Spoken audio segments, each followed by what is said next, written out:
नमस्कार। आज की क्लास में आप सभी का स्वागत है। आज हम पढ़ेंगे 10th क्लास का 5वां अध्याय समांतर श्रेणियाँ। ये आपके 5वें अध्याय में 5.1 में पहली प्रश्नावली है। तो इसके लिए पहले आप समांतर श्रेणी को थोड़ा समझ लीजिए क्या होती है। कि संख्याओं की ऐसी श्रृंखला या ऐसी सीरीज़ जिसके प्रत्येक पदों में समान अंतर हो, समान अंतर इक्वल डिफरेंस हो, समान अंतर हो, वे श्रेणियाँ समांतर श्रेणी कहलाती हैं। जैसे 2, 4, 6, 8, 10, 12, 14। देखिए इनके प्रत्येक पद में कितना अंतर है बेटा? 2 का अंतर है, 2 का अंतर है। या गिनती 1, 2, 3, 4, 5, 6, 7 डैश डैश, इनके प्रत्येक पदों में कितना अंतर है? 1 का अंतर है। या 1, 4, 7, 10, 13 डैश डैश, इनके प्रत्येक पदों में कितने का अंतर है? 3 का अंतर है। या 10, 7, 4, 1, -2, इनके प्रत्येक पदों में कितना अंतर है? 3 का अंतर है। तो बताने का मतलब यह है कि जहाँ पर सीरीज में या श्रृंखला में समान अंतर होगा वह श्रेणी समांतर श्रेणी कहलाएगी। ठीक। और इस अंतर को निकालने के लिए हम किसी भी पद में से उसके पहले वाला पद पूर्ववर्ती पद घटा देते हैं तो अंतर मिल जाता है। जैसे 8 में 6 घटा दोगे 2, या 10 में से 8 घटा दिए 2, या 4 में से 2 घटा दीजिए 6, या 5। यहाँ पर इस श्रेणी में देखिए 5 में से 4 घटा दोगे 1, 7 में 6 घटा दोगे 1, या 13 में से 10 घटा दोगे 3, 7 में से 4 घटाओगे 3, 4 में से 1 घटाओगे 3। बताने का मतलब कि किसी भी पद में से उसके पहले वाला पद घटा देंगे तो आपको सार्वंतर मिल जाएगा। और इस सार्वंतर को हम दर्शाते हैं डी से, क्योंकि सार्वंतर को इंग्लिश में बोलते हैं कॉमन डिफरेंस। तो हम किससे दर्शाते हैं बेटा सार्वंतर को? डी से। और प्रत्येक श्रेणी का जो पहला पद होता है वो प्रथम पद कहलाता है, और प्रथम पद को दर्शाते हैं ए से। ठीक, इतना ही बेसिक आपको समझना है। बाकी देखिए हमारे प्रश्न में जहाँ जहाँ जैसी आवश्यकता होती जाएगी वैसे वैसे हम आपको बताते चलेंगे, सब आपका क्लियर हो जाएगा। चलिए पहला प्रश्न हमने देखिए लिखा है कि निम्नलिखित स्थितियों में से किन स्थितियों में संबंध संख्याओं की सूची में एपी है। पहला प्रश्न है कि प्रत्येक किलोमीटर के बाद टैक्सी का किराया 15 रुपये है और प्रत्येक अतिरिक्त किलोमीटर के लिए किराया ₹8 है। ठीक है, ये आपको इबारती या वर्ड प्रॉब्लम दिया गया है, इसमें आपको सीरीज बनाना है। तो देखिए पहले किलोमीटर के लिए 15 रुपये किराया है और उसके बाद पर किलोमीटर 8 रुपये है। बताने का मतलब कि जब आप 2 किलोमीटर जाएंगे तो 15 और 8 23 रुपये लगेगा। जब आप 3 किलोमीटर जाएंगे तो 23 में 8 रुपये और जोड़ देंगे तो 31 रुपये लगेगा। फिर अगर 4 किलोमीटर आपको जाना है तो 8 रुपये और लगेंगे तो 31, 8, 39 रुपये। इस प्रकार से ये आपका किराया हो गया। देखिए किराए की जो सीरीज बनी है 15, फिर 23, 8, 31, 8, 39, प्रत्येक पदों में कितना अंतर है बेटा? 8 का। हमने बताया कि संख्याओं की ऐसी सीरीज जहाँ पर प्रत्येक पदों में समान अंतर होता है समांतर श्रेणी या अरिथमेटिक प्रोग्रेशन मीन्स एपी कहलाता है। तो ये पहला प्रश्न आपका एपी में है। ठीक है। ये दूसरा प्रश्न, किसी बेलन में उपस्थित हवा की मात्रा जबकि वायु निकालने वाला पंप प्रत्येक बार बेलन की शेष हवा का 1/4 भाग निकाल देता है। तो देखिए कि अगर मान लीजिए हवा की कोई मात्रा x हो गई, ये तो बोल रहा है कि जो रिमेनिंग एयर है उसका 1/4 1/4 भाग निकाल देता है। तो एक का जब 1/4 भाग आप निकाल दोगे तो कितना बचेगा बेटा? 3/4। ठीक है ना भाई, पूरा 1 है, इसमें से आप 1/4 जब कम कर दोगे कितना हो जाएगा? 4 एकम 4 में से घटाओगे 3/4। प्रश्न में दिया है कि शेष हवा का 1/4, जो बचता है उसका 1/4 निकालेंगे। तो अब कितना निकलेगा? तो 3/4 का हम 1/4 तो कितना होता है बेटा? 3 एकम 3, 4 चौक 16, मतलब 3/16x या 3x/16 हम निकालेंगे। तो जब 3/4 में से 3/16 घटाओगे तो 16 एलसीएम हुआ, 4 चौक 16, तो 4 तिहाई 12 माइनस 3/16 या 9/16 यहाँ बचेगा, 9/16x। अब कितना निकलेगा? इसी 9/16 का 1/4 तो 9 एकम 9, 16 चौको 64 निकलेगा। और 9/16 में से 9/64 जब घटाएंगे आप, 16 चौको 64, 64 एलसीएम है, 4 बार है तो 9 चौक 36, 36 में से 9 घटा दोगे 27/64, तो 27/64 यक्स। 4 पद पर्याप्त हैं आपको समझने के लिए। देखिए यहाँ पे देखा जाए कि क्या पद जोड़ने पे मिल रहा है या गुणा करने पे मिल रहा है। यदि जोड़ने पे मिलेगा तो अगला पद फिर गुणा करने पे नहीं होगा, या गुणा करने पे मिल रहा तो जोड़ने पे नहीं मिलेगा। तो आप यहाँ पे ध्यान देंगे तो देखिए 3/4 का गुणा करने पर अगला पद मिल रहा 3 त्रिक का 9, 4 चौक 16। फिर इसमें 3 का गुणा करोगे 9 त्रिक 27 और 4 का गुणा करोगे 16 चौको 64। जब प्रत्येक पद में किसी निश्चित संख्या का गुणा करने पे अगला पद मिलता है तो श्रृंखला आपकी गुणोत्तर श्रेणी कहलाती है, जो कि आपके कोर्स में नहीं है पढ़ना। गुणोत्तर श्रेणी कहलाएगी। ठीक बेटा, जीपी। तो समांतर श्रेणी नहीं। ठीक। देखिए तीसरा प्रश्न है कि प्रत्येक मीटर की खुदाई के बाद एक कुआं खोदने में आई लागत, जबकि प्रथम मीटर में खुदाई की लागत 150 रुपये है और बाद में प्रत्येक मीटर खुदाई की लागत 50 रुपये बढ़ती जाती है। तो पहला मीटर जब खोदते हैं 1 मीटर तो 150 रुपये खर्च है। जब आप 2 मीटर खोदेंगे तो 150 के साथ साथ में बताएं कि प्रत्येक बार अगले मीटर की 50 बढ़ती है, तो मतलब 2 मीटर के लिए कितना खर्च होगा बेटा, 200। 1 मीटर और खोदेंगे तो 50 रुपये और लगेगा, 250। अगले मीटर के लिए या कुल 4 मीटर खोदते हैं तो 50 रुपये और लगे तो कितना लगे बेटा, 300। देखिए 4 पद से समझने के लिए आपको पर्याप्त है कि प्रत्येक पदों में 50-50 रुपये का अंतर है, 50-50 का। जब प्रत्येक पद में समान अंतर हो तो श्रेणी किस में हो जाती है, समांतर श्रेणी में। ठीक है। चौथा प्रश्न देखिए कि खाते में प्रत्येक वर्ष का मिश्रधन, जबकि 10,000 रुपये की राशि 8% वार्षिक की दर से चक्रवृद्धि ब्याज पर जमा की जाती है।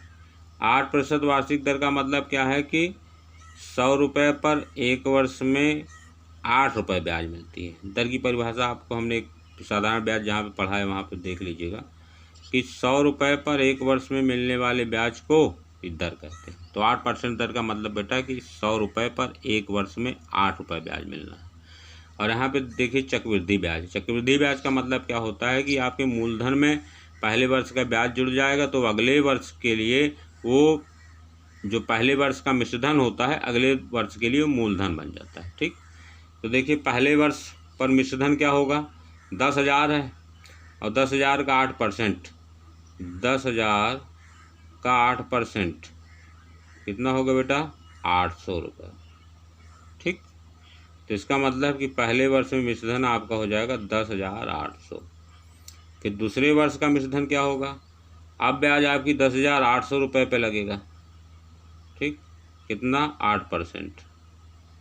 दोनों जीरो काट दीजिए, 108 गुणे 8, 8 × 64, 8 एकम 8, मतलब 864 रुपये। और 10,800 में 864 जब आप जोड़ देंगे तो कितना हो जाएगा बेटा, 8 8 1664, मतलब 11,664, 11,664 रुपये। ठीक। अच्छा, तीसरे वर्ष के मिश्रधन के लिए क्या निकालेंगे, फिर आप तीसरे वर्ष के मिश्रधन के लिए 2 वर्ष का मिश्रधन जो है यही मूलधन बन जाएगा और इसका आप 8% निकाल दीजिए। ठीक। गुणा करिए, 8 × 64, 8 × 48, 6 × 54 हासिल 5, 8 × 48, 5 53 हासिल 5, 8 एकम 8, 5 13, 8 एकम 8 और 1 9, 2 जीरो तो 2 अंक पहले दशमलव, 933.44। तो इसी में बेटा 933.44 जब जोड़ेंगे तो 4 3 7, 9 6 15, 9 6 15 1 16, 1 1 2 1, 12,657.44। ठीक। यह 3 पद समझने के लिए पर्याप्त है। देखिए यहाँ पे कितना अंतर आया था बेटा, 864 रुपये का अंतर आया था। ठीक है। तो सॉरी 11,664 है, तो 11,664 है तो ये भी थोड़ा करेक्ट हो जाएगा। 8 चौक 32, 8 × 48, 3 51, 8 × 48, 5 53, 8 एकम बाकी ठीक है, 312। तो 33 33 कितना होगा 933.12 हुआ है। तो 2 1 4 3 7 6 3 9 9 6 15 और 1 1 2 1, तो 2 अंक पहले दशमलव 12,597.12 12,597.12 ये है। तो देखेंगे यहाँ पर ये 864 रुपये का फ़र्क हुआ है इसमें और इसमें। देखिए 10,800 में 864 जोड़े तभी तो इतना आया है ये, और इसमें कितना अंतर है। तो देखिए पहले में 864, यहाँ पे जुड़ गया है 933 रुपये। तो अलग अलग अंतर हो गया। जब अलग अलग अंतर हो गया तो ये क्या है, समांतर श्रेणी में नहीं है। चलिए इसके बाद आपको हम दूसरा प्रश्न बताते हैं। देखिए दूसरे प्रश्न में आपको दिया है कि दी हुई एपी के प्रथम 4 पद लिखिए, जबकि प्रथम पद ए और सर्वांतर डी निम्नलिखित हैं। ए बराबर दिया है 10, डी बराबर 10। ए माने पहला पद होता है, प्रथम पद मीन्स ए, दूसरा पद का मतलब इसी में डी जोड़ देंगे सर्वांतर तो ए प्लस 2d हो जाएगा। तीसरे पद के लिए ए प्लस इसी में डी जोड़ेंगे ए प्लस 2d। चौथे पद के लिए ए प्लस 3d, ठीक है ना। सार्वंतर जुड़ते जाइए आपको अगला पद मिलता जाएगा। तो पहला पद 10, इसमें जब आप डी जोड़ेंगे 10 10 20, इसी में दूसरे पद में जब डी जोड़ेंगे तो 30, फिर तीसरे पद में जब डी मतलब 10 जोड़ेंगे क्या मिल जाएगा 40। तो ये आपकी सीरीज हो गई 10 20 30 40। इसी का आपको दूसरे का दूसरा प्रश्न दिया है बेटा कि a इक्वल -2 है और d इक्वल क्या है 0। पहला पद -2, दूसरा पद निकालना है तो इसी में 0 जोड़ेंगे तो क्या मिलेगा -2, इसमें फिर 0 जोड़ोगे -2, फिर 0 जोड़ोगे -2। तो यही 4 पद तक निकालना है, प्रथम 4 पद। इसी का तीसरा प्रश्न दिया है कि a इक्वल 4 और d इक्वल -3। तो प्रथम पद बेटा 4, दूसरा पद इसी में जब -3 जोड़ोगे क्या मिलेगा 1, तीसरा पद इसमें जब -3 जोड़ोगे क्या मिलेगा -2, इसमें जब -3 जोड़ोगे तो क्या मिलेगा -5। ये आपके 4 पद हो गए, ठीक है। लगाने के तरीके अगर कहीं एक आध नंबर के पूछा जाता तो आप लिखिए a equal 4, a plus D equal 4 plus bracket में -3 इक्वल 4 -3 इक्वल 1, फिर a प्लस 2d मतलब 4 प्लस 2 इंटू डी मतलब -3, तो 4 प्लस इंटू माइनस माइनस 3 दूनी 6, 6 में 4 घटा दोगे -2, या a प्लस 3d चौथा पद है तो 4 plus 3 into -3, 4 plus into minus minus 3 3 का 9, 4 में से 9 घटा दोगे -5। ये आपका लगाने का तरीका कापी में एग्ज़ाम में जब पूछा जाएगा 1 नंबर आधा नंबर जो भी, तो आप इस हिसाब से लगाइए, ठीक। तो इसमें एक प्रश्न दिया हो आपका होमवर्क हो जाएगा, आप करिएगा, नहीं बनेगा तो फिर बताइएगा, हम अगली क्लास में बता देंगे। चलिए आपको देखिए एक प्रश्न इसका और बता देते हैं। प्रश्न संख्या 5 जो दी गई है, a इक्वल दिया बेटा -1.25, ठीक है ना, और d इक्वल दिया है -0.25। तो a मीन्स पहला पद, दूसरा पद a प्लस 2d होगा, a प्लस d है। a प्लस d का मतलब बेटा a मतलब -1.25 प्लस d मतलब -0.25, -1.25 प्लस इंटू माइनस माइनस 0.25।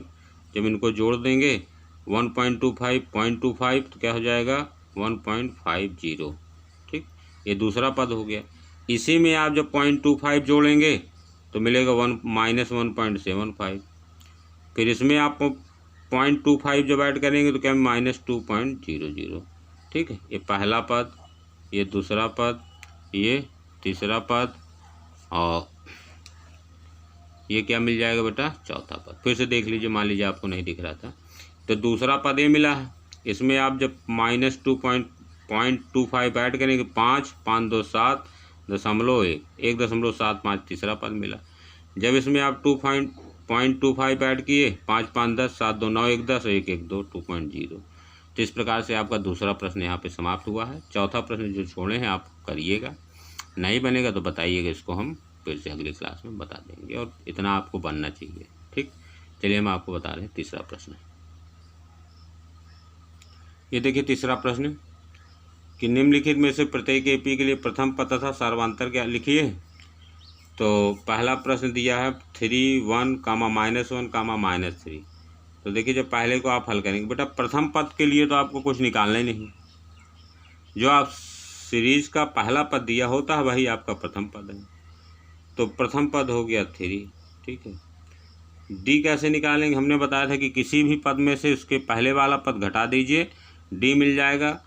दूसरे पद में से आप पहला पद घटा सकते हो 1 - 3, या तीसरे में से दूसरा घटा सकते हो तो -1 - 1, चौथे में से तीसरा घटाओगे तो -3 माइनस और तीसरा पद क्या है -1।